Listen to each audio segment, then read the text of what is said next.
कालवा सल्लागार समितीची बैठक बोलवण्यात आलेली आहे.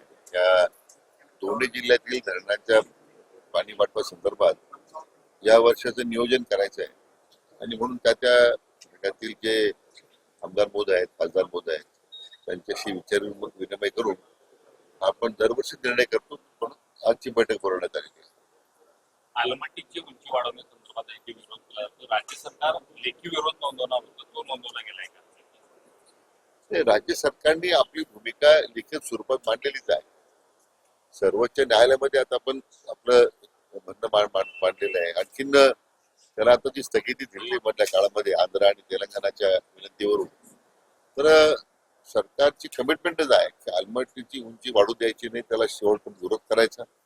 तर सांगली आणि कोल्हापूरच्या दृष्टीने हा अतिशय महत्वाचा प्रश्न आहे आणि म्हणून आणखीन आवश्यक जे काही कायदेशीर आपल्याला कारवाई करायची आहे ती सरकार त्या दृष्टीने आता करणार आहे. मुख्यमंत्री देवेंद्र फडणवीस यांनी एकनाथ शिंदे मुख्यमंत्री असताना आरोग्य विभागातल्या ज्या काही कामांची मंजूर केली त्याला स्थगिती जवळपास 3200 कोटी रुपयांची काम आहे, त्याला स्थगिती दिलेली आहे. हा का म्हणायचं शिंदे सरकार असं आहे की तो एक नित्याचा भाग असतो कोणत्याही प्रशासनामध्ये.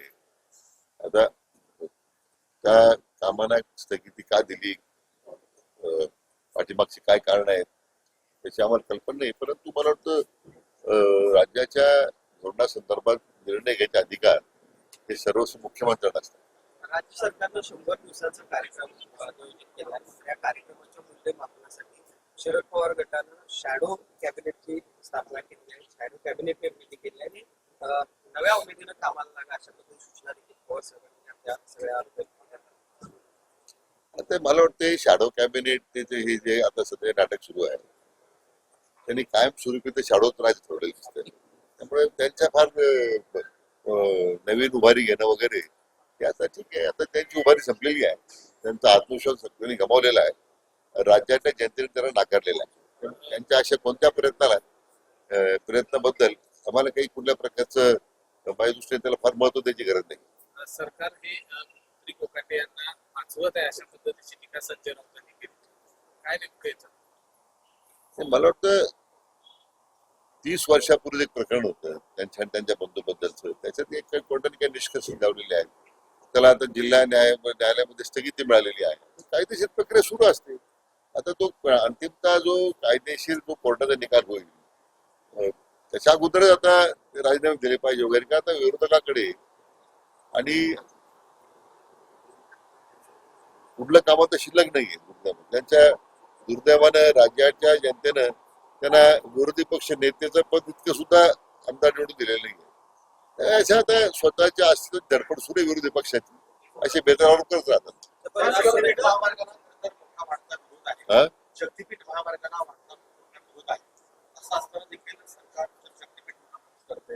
अनेक शेतकरी यांची भूमी होणार आहे, किंबहुना त्यांना रक्कम जी आहे ती कमी मिळणार आहे. कसं पाहता याकडे? शक्तीपीठ झालं पाहिजे ही बहुतांश लोकांची मागणी आहे. एखाद्या जिल्ह्यामध्ये एखाद्या तालुक्यामध्ये त्या संदर्भात विरोध असू शकतो, परंतु सरकारला प्रश्न प्रतिष्ठेचा करायचा नाही.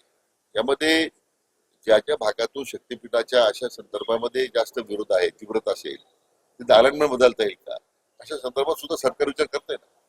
मला वाटतं की माननीय मुख्यमंत्री महोदय या बाबतीमध्ये अतिशय संवेदनशील आहे आणि लोकांच्या इच्छेविरुद्ध लोकांचा विरोध डावलून काही करण्याची भूमिका त्यांची अजिबात नाही. खूप मोठ्या प्रमाणावरती वाढते. तर या पार्श्वभूमीवरती राज्यात पाण्याचं नियोजन कसं केलेलं आहे त्या संदर्भात काय सांगतो? आता या सगळ्या कालवा सल्लागार समितीच्या मध्ये मी स्वतः यासाठी जातोय की उन्हाळ्याची जी तीव्रता आहे, उद्या पाण्याची उपलब्धता काय राहणार आहे. सुदैवानं गतवर्षी पाऊस चांगले झाले होते, सगळी धरणं महाराष्ट्रातली भरलेली आहेत. धरणाच्या लाभ क्षेत्रामध्ये चांगले पाऊस झाल्यामुळे इतकी तीव्रता नाही आहे. तरी त्याच्या संबंधित जिल्हाधिकाऱ्यांशी समन्वय करून पाण्याचं जेवढं आरक्षण पाहिजे, त्यामुळे शेतीचं नुकसान होणार नाही आणि पिण्याला आपल्याला पाणी देता आलं पाहिजे की आमचे त्या पाठीमागचे नियोजन आहे. साहेब, महायुतीतल्याच नेत्यांमध्ये फडणवीसांच्या चेहऱ्याकडे बघूनच धनुष्यबाणाला आणि घड्याळाला मत मिळालं. आता अजितदादांनी इशारा दिला की जर युती टिकवायची असेल तर अशा पद्धतीचं वक्तव्य टाळा असा इशारा त्यांनी तरी नाही, असं आहे की आता मला माहित नाही कोण कसं काय काय वक्तव्य करतंय. ते प्रत्येकाने एक आचारसंहिता पाळण्याची आवश्यकता आहे. आपण ज्या महायुतीमध्ये काम करतो मला वाटतं ही बंधनं, माझं व्यक्तिगत मत आहे की ही बंधनं प्रत्येकाने पाळली पाहिजे. आपल्याला जर काही त्या संदर्भात आपल्या स्वतः काही मतं असतील तर आपल्या नेत्याकडे मांडावी, त्यांनी त्याच्याशी चर्चा करावी. पण जाहीरपणे अशा प्रकारची मतं मांडणं मला वाटतं लोकांनी टाळलं पाहिजे, महायुतीच्या नेत्याने टाळलं पाहिजे असं माझं व्यक्तिगत मत आहे. काळपडी संदर्भात आज काय माहिती चर्चा झाली? काळपडी करण्याची बैठक आता गरजेचं आहे. त्या संदर्भात आज काय चर्चा झाली? ते आता आमची बैठक चर्चा होईल. अधिकाऱ्याशी आढावा घेतलाय मी. त्याच्यामध्ये त्याला आता युद्ध पातळीवर प्राधान्य दिलेलं आहे. मला वाटतं त्या कामाला सुरुवात झालेली आहे. वाटतं पहिल्या टप्प्यात ते काम लवकर पूर्ण करावं अशी सूचना दिली आहे. देवेंद्र फडणवीस साहेबांनी म्हटलेलं आहे की लवकरच स्थानिक स्वराज्य संस्थांच्या निवडणुका या ठिकाणी होतील.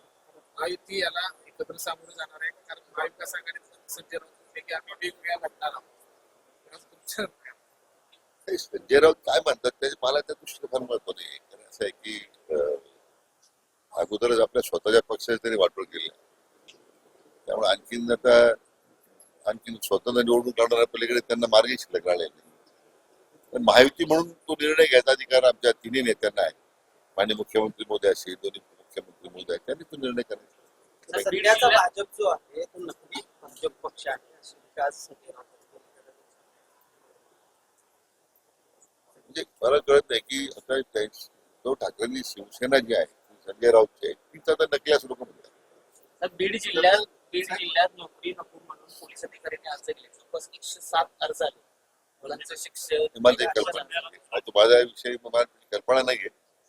आपल्या माध्यमातून मी काल ती बातमी पाहिली, पण मी अजून त्याची संदर्भात मला काही कल्पना नाही. साहेब, इतिहास अभ्यास सावंत यांच्यावर यांना खरं तर धमकी देण्यात आली. शिवरायांबद्दल देखील आवश्यकता वापरणाऱ्या अजूनही फरार आहे. पोलिसांना सापडत नाही. कसं बघता याकडे? कारण अजूनही त्या ठिकाणी पोलीस शोध घेतात. नाही, तो अतिशय गंभीर बाब आहे. शिवरायांचा अवमान करणं याबद्दल त्याला क्षमाच नाही. तर खरं म्हणजे पुढे फरार झालाय, कुठे गेला तरी मातीतून म्हणजे त्याला खांदून आपण त्याला बाहेर पडू आपण, ती अडचण नाही. ते किती दिवस पडणार आहेत?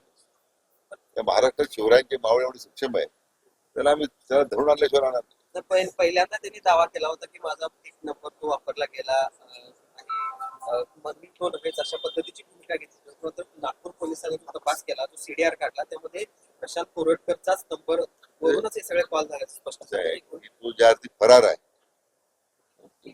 तर म्हणणं मी दोषी नाहीये, तो फरार काय तो पोलिसांच्या संरक्षण त्यांनी समर्पण केलं पाहिजे.